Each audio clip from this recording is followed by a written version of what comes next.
সকল বন্ধুদেরকে স্বাগত জানাচ্ছি রিলেভেল সিভিল সলিউশনে। আজকে আমরা যে বিষয়টা নিয়ে আলোচনা করব সেটা হচ্ছে আইপিএস ফ্লোরিং, অথবা গ্রাম অঞ্চলে যেটাকে বলা হয় টেটো ঢালাই, বা যখন মেঝে ঢালাই হয়, যে মেঝের ঢালাইটাকে আমরা অনেক সময় টেটো ঢালাই বা টেটো মেঝে বলি। তো এটা অনেকে দেখা যায় ঢালাইয়ের পরে ফেটে যাচ্ছে বা অনেক রকম প্রবলেম হয়, যে ফেটে গেছে বা উঠে যাচ্ছে। তো আজকে আমি এই ভিডিওর মধ্যে সম্পূর্ণ আলোচনা করব যে কীভাবে সঠিকভাবে আপনি আইপিএস করবেন যাতে আপনার এটা দীর্ঘস্থায়ী হয়, কোনো রকমভাবে ক্র্যাক না আসে। তো চলুন আজকে শুরু করি আমাদের এই ভিডিওটা, আইপিএস ফ্লোরিং।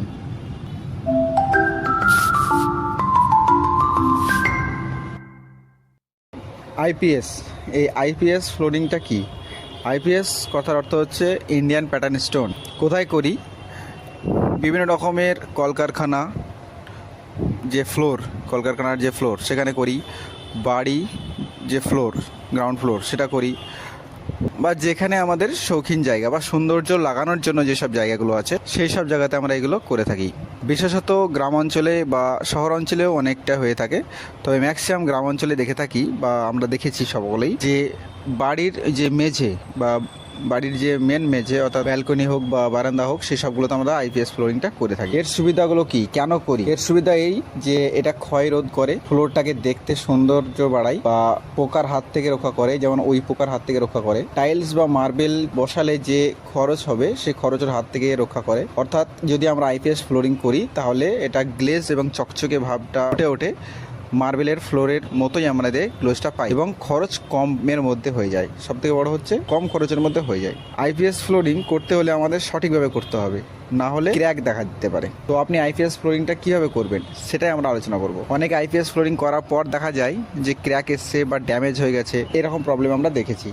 তো সেটা যাতে না হয়, তো সেই জন্যই আমার এই ভিডিও, কিভাবে আপনি সঠিকভাবে আইপিএস ফ্লোরিংটা করবেন, বা যেটা আমরা ডেটো ঢালাই বা ডেটো মেঝে বলি, যেটা চকচকে করা যায়, রং দিলে সেটা অনেক সৌন্দর্য বেড়ে যায়, অনেক সুন্দর লাগে। তো সঠিকভাবে সুন্দরভাবে করতে হলে কয়েকটা শর্ত আছে। শর্তগুলোর মধ্যে প্রথম হচ্ছে, আপনি যেখানে করবেন আইপিএস ফ্লোরটা, সেটা যদি আপনি গ্রাউন্ড ফ্লোরে করেন, ফাউন্ডেশন থেকে যে আপনি মেঝেটা করছেন, সেটা আপনি করলে আপনার যে মাটি বা সিলভার স্যান্ড যদি থাকে তাহলে সেটাকে খুব ভালো মতো কম্প্যাক্ট করতে হবে, অর্থাৎ জমাতে হবে, খুব সুন্দরভাবে জমিয়ে রাখতে হবে বা জমাতে হবে।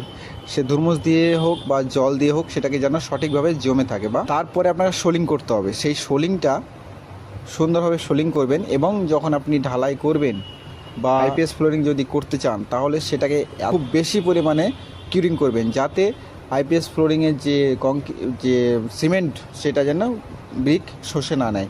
তার জন্য ভালো মতন সেটাকে কিউরিং করতে হবে। আর যদি আপনি পিসিসির ওপরে করতে চান, পিসিসির উপরে করলে সেটাই সবথেকে ভালো। যদি আপনি পিসিসির উপরে করেন, তাহলে পিসিসির উপরে আপনাকে যখন আইপিএস ফ্লোরিং করবেন, তখন আপনি সেখানে সিমেন্ট ঘোলা, অর্থাৎ যেটা আমরা সিলারি বলি, সিমেন্ট এবং জলের যে মিশ্রণ, সেই মিশ্রণটা করতে হবে, সুন্দরভাবে দিতে হবে।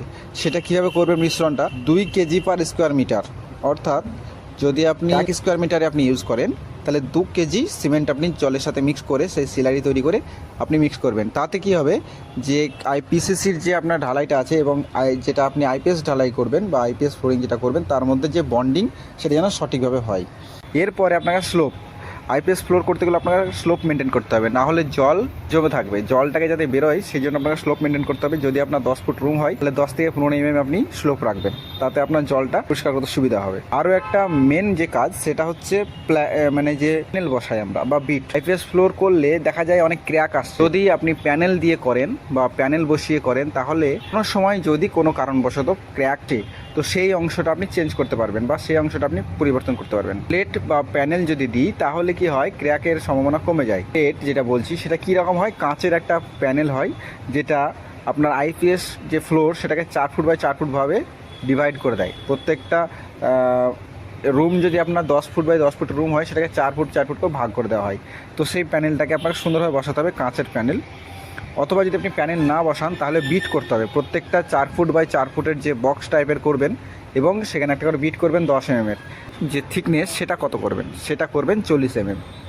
অবশ্যই সেটা 40 mm করবেন। এরপরে কংক্রিটটা কীরকমভাবে দেবেন, কংক্রিট যে রেশিও, সেই কংক্রিট রেশিওটা অবশ্যই মেনটেন করবেন, খুব ভালো মতো দেখে নেবেন।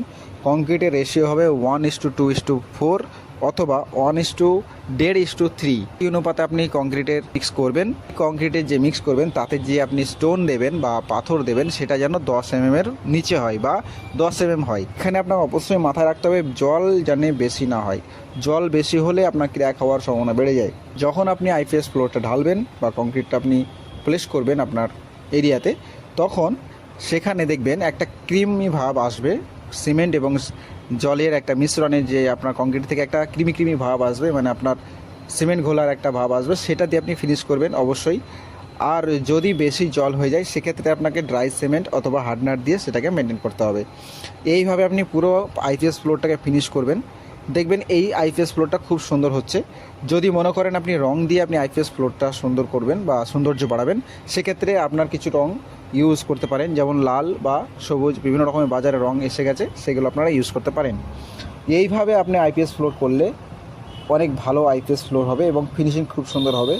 আশা করি এইভাবে আইপিএস ফ্লোর করলে ক্র্যাক আসবে না এবং ড্যামেজ আসবে না। আপনাকে মনে রাখতে হবে এরপরে যেটা আমাদের করণীয় সেটা হচ্ছে সিলারি বা হার্ডনার। যখন আপনার কমপ্লিট হয়ে যাবে কাস্টিংটা, তখন আপনি হার্ডনার বা সিলারি দিয়ে সেটাকে ফিনিশ করবেন সুন্দরভাবে। একটা গ্লেজ চলে আসবে বা সেটাকে যত আপনি ফিনিশ করবেন সুন্দর করে, তত আপনার এটা চকচকে ভাব বা মসৃণতা বাড়বে। হার্ডনারের মধ্যে আপনি ফার্স্ট রকের হার্ডনার ইউজ করতে পারেন অথবা ড্রাই সিমেন্ট দিয়ে আপনি সেটাকে ফিনিশ করতে পারেন। এইভাবে আপনি আইপিএস ফ্লোরের সম্পূর্ণ কাজটা করতে পারেন। আমি চেষ্টা করেছি ভিডিওর মাধ্যমে আইপিএস ফ্লোরের সম্পূর্ণ তথ্য দিতে বা কীভাবে আপনি আইপিএস ফ্লোর করবেন সেটার বিষয়ে বোঝানোর চেষ্টা করেছি। তো ভালো লাগলে অবশ্যই শেয়ার করবেন এবং আমার চ্যানেলটিকে সাবস্ক্রাইব করে রাখবেন। ধন্যবাদ।